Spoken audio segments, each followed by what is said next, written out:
This is the most information we've had all offseason regarding usage of these wide receivers, regarding injuries to these wide receiver cores. So this is going to be the most important wide receiver rankings video that we've had of 2023. Let's start it off. Jefferson, Chase. Nothing's changed. Jefferson, the best wide receiver season we've ever seen from a 23-year-old. Better than Calvin Johnson, better than Randy Moss. I mean, the man is him. He has the ceiling of a 2,000-yard season this year and the floor of the wide receiver 5 in fantasy. Going over to Chase, yeah, I mean, he didn't win you your league last year because he was hurt, but that doesn't mean he's going to get injured again this next year. He had a 31% team target share as a second-year player.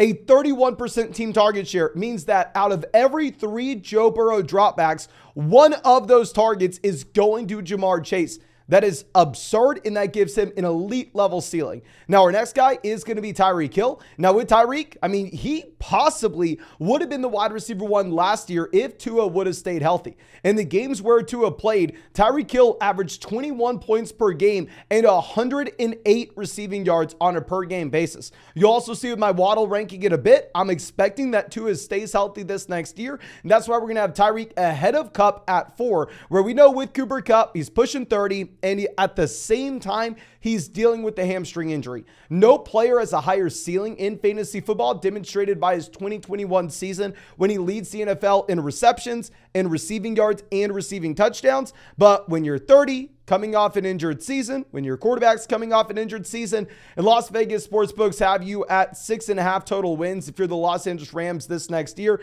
there are some red flags. That's why we're going to have him down at 4. Now, our next guy at 5 is going to be Mr. Stefon Diggs. With Stefon Diggs, a floor, I want to say a little bit higher than Cooper Kupp, but a ceiling, obviously, that's lower, right? I mean, Diggs over the past 3 seasons now has averaged the wide receiver 5 finish from a points per game perspective. I mean, he's been at a 27% team target share, over 100 total air yards per game every single season, and a 2.43 yards per route run metric. I mean, Diggs is great quarterback, just not the same ceiling that we've seen from those other guys.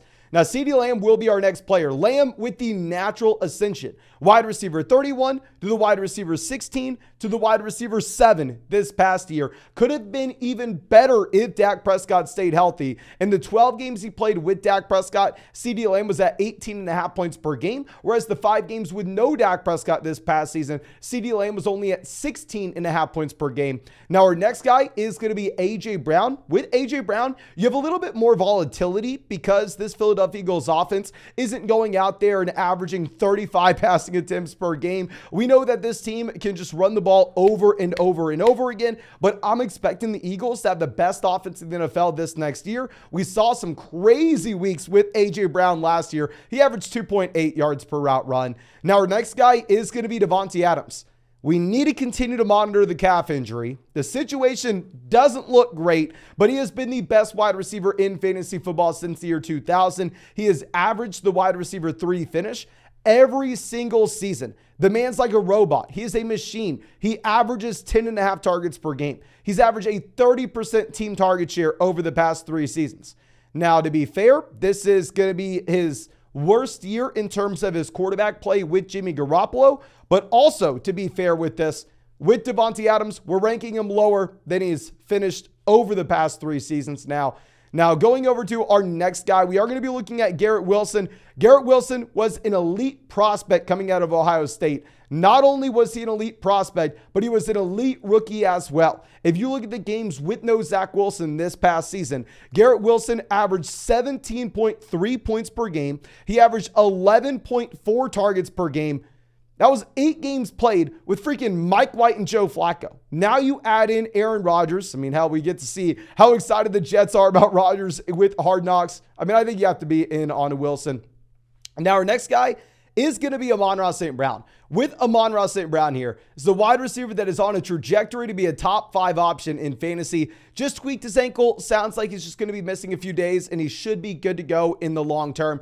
Now, I do want to point out with St. Brown, Jameson Williams is a wide receiver that's a massive question mark at this point. It seems like every other week we are getting a negative report regarding Jameson Williams. Starting off with the suspension 6 games this year, and now he's been dealing with lower body leg injuries for the past month in training camp. Sounds like you're not going to see him the rest of the preseason. Obviously, the 6-week suspension is going to give him time to get healthy, but I don't really think Jameson Williams is going to be some big-time wide receiver stealing volume from St. Brown this season. Now, going over to our next guy with Jalen Waddle at 11. You know, he was my most drafted wide receiver on Underdog last year. One of the reasons we won $150,000 in Underdog drafts last season. But nonetheless, he could have been even better, similar to Tyreek Hill, if Tua would have stayed healthy. He averaged 17 points per game with Tua, and he averaged 10.67 points per game with no Tua in this offense. I expect that Tua should be good to go this next season. Obviously, Waddle is a wide receiver too in his offense, similar to some of the other guys in this tier, but we are going to give the man his respect given how this team should funnel targets through those two players. Now, our next guy is going to be Chris Olave. If you look at the overall season for Olave, wasn't great, but he had to play with Andy Dalton. What are you expecting for Olave in that instance? If you change things to a market share perspective, and we look at all wide receivers since the year 2000 through the RotoViz screener that had 69 receiving yards per game and had a target share as high as Chris Olave, or at least close to him. You had AJ Green, possibly a Hall of Fame wide receiver. Julio Jones, possibly a Hall of Fame wide receiver. Keenan Allen, Mike Evans, Odell Beckham Jr., Justin Jefferson, Jamar Chase. Every single one of these guys was a top 5 option at one point in their NFL career. I'm not saying that's going to be Olave this next season. I'm not a big believer in Derek Carr, but the talent is there. The man is a monster. Now, our next guy is going to be T. Higgins at 13. I understand with T. Higgins, yeah, the season on the surface wasn't that great last year. Wide receiver 20 from a points per game perspective, but you have to remember, there were weeks where Higgins went out there and he played 1 snap. He played 2 snaps, and then he went and sat on the sideline and gave me a big old goose egg in my fantasy lineup that week. In reality, if we remove weeks 1, 5, 14, 17, the weeks that he played fewer than 30% of snaps, T. Higgins was actually the wide receiver 12 from a points per game perspective, marking back-to-back wide receiver 12 finishes for T. Higgins in 2021 and 2022. Now, our next guy is going to be Devonta Smith. With Smith, he was the wide receiver 14 this past year. You possibly need to be a little bit concerned about Dallas Goedert coming in and stealing some volume. Obviously, it's going to be completely dependent on the price point that you were taking these guys. If you were looking at underdog drafts right now, guys like Devonta Smith and T. Higgins are going to cost you a late second round selection. Are you going to be that excited to take, say, Devonta Smith over Derrick Henry in an underdog half PPR draft? Probably not. There, you probably want to be taking the value of Derrick Henry at the 2-3 turn in that underdog draft. But if you're in just like your regular ESPN redraft league and you're going to have T. Higgins, Devonta Smith making it to at the 3-4 turn, and you can start off your draft RB, I think these guys are great values. But of course, ladies and gentlemen, if you want to get into an underdog draft with us, you know I'm drafting on Underdog every single night on this live stream. They're best ball drafts, so no time commitment at all during the season. So I drafted 700 teams to win $150,000 last year on Underdog. If you sign up to Underdog with promo code FLOCK, they're going to match your first deposit dollar for dollar up to $100. Plus, you're going to get our 2023 fantasy football rankings. You're going to get a free trial to flockfantasy.com where you can find our 2023 fantasy football draft guide. And on top of this, I worked my butt off to get y'all free pick'ems this year, starting off with Josh Allen week 1. That's exclusively going to be for people who use promo code FLOCK, and you're going to get 2 more of those this season. Quick side note, they also do have a site-wide special for this week. Anthony Richardson, more than less than half a total yard. Make sure y'all are taking advantage of that. Link in the description and comment section. Now, our next guy is going to be Amari Cooper. With Amari Cooper, yeah, I moved him ahead of DK Metcalf. I'm sorry. I understand every single platform you're going to look at will have Metcalf ahead of Amari. I mean, I'm just looking at these numbers, and Amari Cooper is the wide receiver 18 from a points per game perspective last year. That was with Jacoby Brissett for a large chunk of the season. I was with Deshaun Watson coming back from 2 years of no football. So I think that this next year, Amari Cooper is going to be in a much better situation than he was last year. You really only add in Elijah Moore. And if we go through and look at the history of Deshaun Watson's number 1 wide receiver in fantasy, 2017, DeAndre Hopkins, wide receiver 2.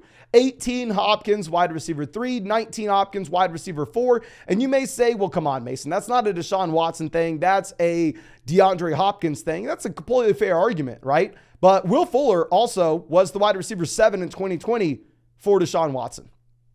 So I am going to move Amari Cooper ahead of DK Metcalf. Metcalf will be our next guy. I understand Metcalf, big, strong, fast, looks great, looks like a freaking alpha. I mean, trust me, in my dreams, I look like DK Metcalf. But in reality, I mean, he's been back-to-back wide receiver 3s in fantasy from a points per game perspective. The wide receiver 30, wide receiver 26 over the past 2 years. Now, of course, you've seen the elite level ceiling before with Metcalf, right? Back in 2020, he's a wide receiver 6 from a points per game perspective. So I don't want to be completely fading him. It is what it is. Now, our next guy is Calvin Ridley. And I thought I was going to be all in on Calvin Ridley this year. I thought we were going to look at drafts and see Calvin Ridley in round 6, round 7. And I was going to be able to say, guys, don't you remember the elite level ceiling? Don't you remember back in 2020 with Julio Jones, Calvin Ridley was a top 5 wide receiver from a points per game perspective. Don't you all remember, if you remove the games where he was injured, he averaged 101 receiving yards per contest. But looks like everybody knows this. Right now in underdog drafts, Calvin Ridley goes to the 2-3 turn. Calvin Ridley sneaks his way into round 2 in those underdog drafts, but that is where the most money is being drafted. That's where probably the sharpest drafters are. If you are in like your regular ESPN redraft format, there's still a chance you get Calvin Ridley making it to you in round 4, round 5. And if that happens, you have to draft him for his upside. Now, our next guy is going to be Jerry Jeudy. With Jerry Jeudy, wasn't going to be all in on him this year before the Tim Patrick injury. Now that Tim Patrick's out for the season, plus you have questions surrounding KJ Hamler and Greg Dulcich's usage in this offense, all of a sudden you can expect a higher target share for Jerry Jeudy in 2023. He was the wide receiver 21 from a points per game perspective last year. Y'all know I've been a long time Courtland Sutton hater. I was not one of those guys trying to tell you Courtland Sutton was the next Cooper Kupp last season. So yeah, I'm willing to bet on Jerry Jeudy yet again as the wide receiver 1 in Denver. And looks like a much better bet now that you don't have the wide receiver 4, wide receiver 5 in this offense stealing a small amount of targets. Now, our next guy is going to be Deebo Samuel at 19. Deebo Samuel is on a downwards trajectory. You go back to 2021, he was an elite league winner. I mean, hell, he was the wide receiver 3 from a points per game perspective, but fell back down to earth quite a bit this past year, where you're looking at the addition of Christian McCaffrey taking direct involvement away from Deebo Samuel. In the games that Deebo played without CMC last year, he averaged over 16 points per game, whereas the games with Christian McCaffrey, he was down at 11.36. That is a red flag. I still have him ranked as the wide receiver 1 in San Francisco, even if obviously Brandon Aiyuk looks more like the traditional wide receiver 1. Just with Deebo, you've seen the elite level ceiling before, right? I mean, he's demonstrated a ceiling that Brandon Aiyuk has never come close to. Now, our next guy is going to be Christian Watson. With Watson, the touchdown rate is going to come down. He scored a touchdown at 10.61% of his targets last season. That's not happening again this next year. But to be fair with Christian Watson, the yards per route run off the freaking charts. That shows that Christian Watson is an elite level talent at the position, where you're looking at the only wide receivers being better from a yards per route run perspective as Tyreek Hill, Justin Jefferson, A.J. Brown, Jalen Waddle, and Cooper Kupp. Those were the only guys ahead of Christian Watson last year. So I'm willing to bet on the talent. Obviously, I have no idea if Jordan Love's going to be good or not. Now, our next guy is going to be DeAndre Hopkins, who's getting a bump up here with no Treylon Burks potentially. Now, obviously, Burks is not going to be out for the entire season. Hell, Burks may be back by week 2, week 3. Right now, it's a little bit uncertain. We don't know how much time Treylon Burks is going to miss. But for him to miss this valuable practice time while incorporating DeAndre Hopkins into this offense, it is just going to give Hopkins a better opportunity to see an expanded role compared to what he would have had with a healthy Treylon Burks through this process. So yeah, I think you have to bump Hopkins to the top of this tier. Now, back-to-back guys, we're going to go Mike Williams, Keenan Allen here. Now, I was all in on Keenan Allen last year and all out on Mike Williams, because if y'all remember, Mike Williams was more expensive than Keenan Allen in drafts last season for whatever reason. But Keenan Allen has now demonstrated that he is on that decline, ladies and gentlemen. I understand Everybody loves Keenan Allen. And historically, I've been a massive Keenan Allen fanboy, but I can't ignore the target share numbers and which way they are heading. If you look at Keenan Allen, back in 2020, from a per game perspective, he had almost a 27% team target share. In 2022, this has fallen to a 21% team target share. The volume is falling off for Keenan Allen fast, as you would assume that it would from a wide receiver going into his age 10 season. On top of this, you add in a wide receiver round one talent in Quentin Johnston, and all of a sudden, I'm a little bit worried about the wide receiver going into year 10 that's been on a decline, coming off an injured season with an added in top stud into his offense.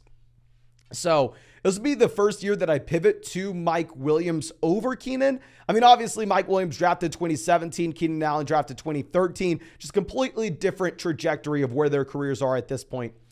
Now, our next guy is going to be Drake London. I love London as a talent, right? With Drake London, I think this is one of the premier wide receivers in the NFL. You see this if you go through and look at all 21-year-old players since year 2000 to have at least a 23% team target share on a per game basis. Those guys being Drake London, Justin Jefferson, Jamar Chase, Mike Evans, Christian McCaffrey. All of those players have been league winners at some point. Now, the issue with Drake London is this was the second worst passing offense the NFL's seen over the past decade. The number one worst, the Chicago Bears this past season. We'll get to DJ Moore in just 1 second. Number two, the Atlanta Falcons this past season as well. So it is difficult to be excited about one of these guys in an offense that was this bad last year throwing the football, even if we expect them to get better this next year. And I think London is that elite level talent, as we previously mentioned. Now, going over to Terry McLaurin, I think McLaurin is a great talent as well. And I think if you look at the average NFL fan, everybody's going to scream at you. Terry McLaurin is a top 10 guy, right? Because Terry McLaurin wins at the catch point. The way Terry McLaurin wins is battling off the defensive back, making highlight grabs that are going to go viral on Twitter, that are going to be shown on ESPN. But he generally doesn't win with separation. So that's why, in my mind, I think a lot of people inherently overrate Terry McLaurin because he doesn't do the little things. And I'm not trying to talk down on Terry McLaurin. This is just a fantasy football discussion, right? Because Terry McLaurin is now going into his age 28 season, and Terry McLaurin has never in his entire NFL career been a top 20 wide receiver from a points per game perspective. So I think Terry McLaurin probably has a higher floor than anybody else in this tier. But I don't know if Terry McLaurin has the same level ceiling as anybody else in this tier. We kind of know who he is at this point. As Sam Howell's not great, or at least probably is not great. Well, of course, I could be wrong. Hopefully I'm wrong on this. Now, our next guy will be DJ Moore. And I want to be on record in saying the Chicago Bears will be the most improved offense in the entire NFL this next season.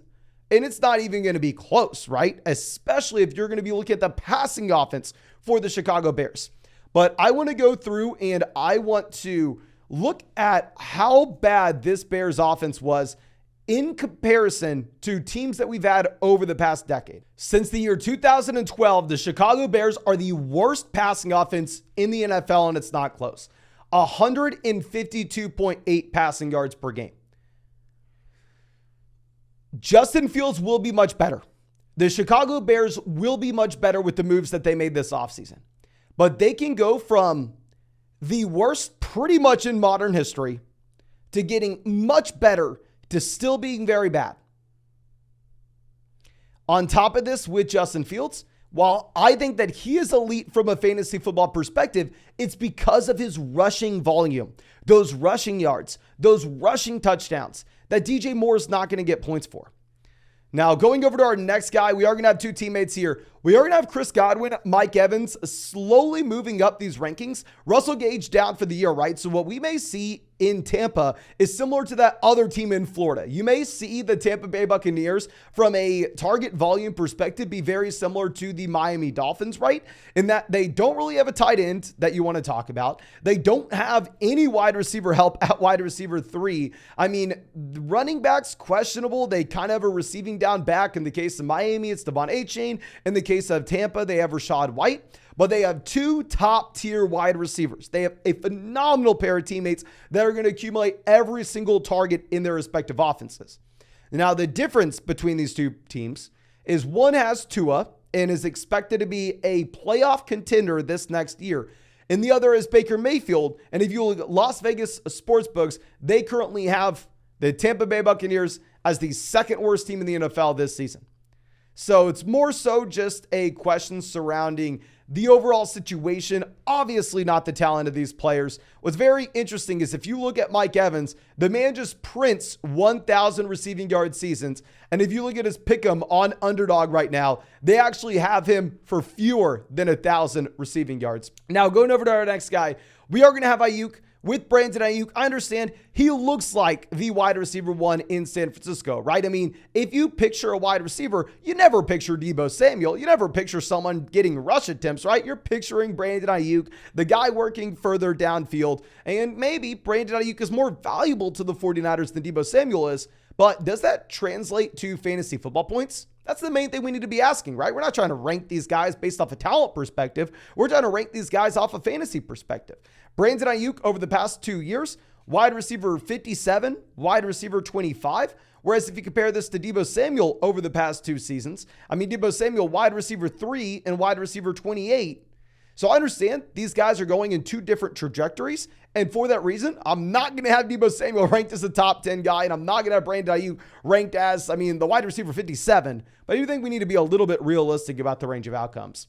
Now, our next guy is going to be Christian Kirk. And if you look anywhere, Christian Kirk is going way higher than this. Christian Kirk in Underdog drafts right now is actually going at the 4-5 turn.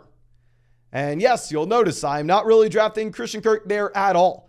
If you look at the addition of Ridley, I expect Calvin Ridley to be the wide receiver one on this team. And if you look at the usage that you had in week 1 of the preseason, the 2 guys in 2 wide receiver sets were Zay Jones and Calvin Ridley. They were the outside guys. Christian Kirk was only used in 3 wide receiver sets as an exclusive slot option.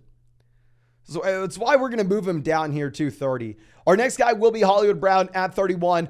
Really bad offense. He should probably be a target hog, right? I mean, he should just get pretty much every look there is. We'll have Deontay Johnson at 32 as well. Now, with Deontay Johnson, my biggest miss last year.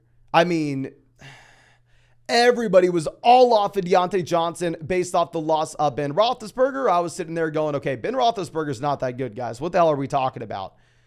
And Deontay Johnson came out and had 1.5 yards per route run. The targets were still there. He still averaged about 8.5 targets per game. But 1.5 yards per route run for a wide receiver that's supposed to be in his prime? For a wide receiver that at this point is going into his age 27 season? I can't get behind it.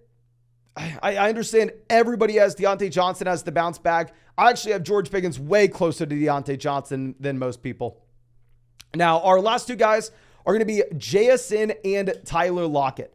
Now, in the case of Jackson Smith-Njigba, I actually think that he should be much higher on this list if you are just trying to think about the fantasy football playoffs and the overall upside that you have.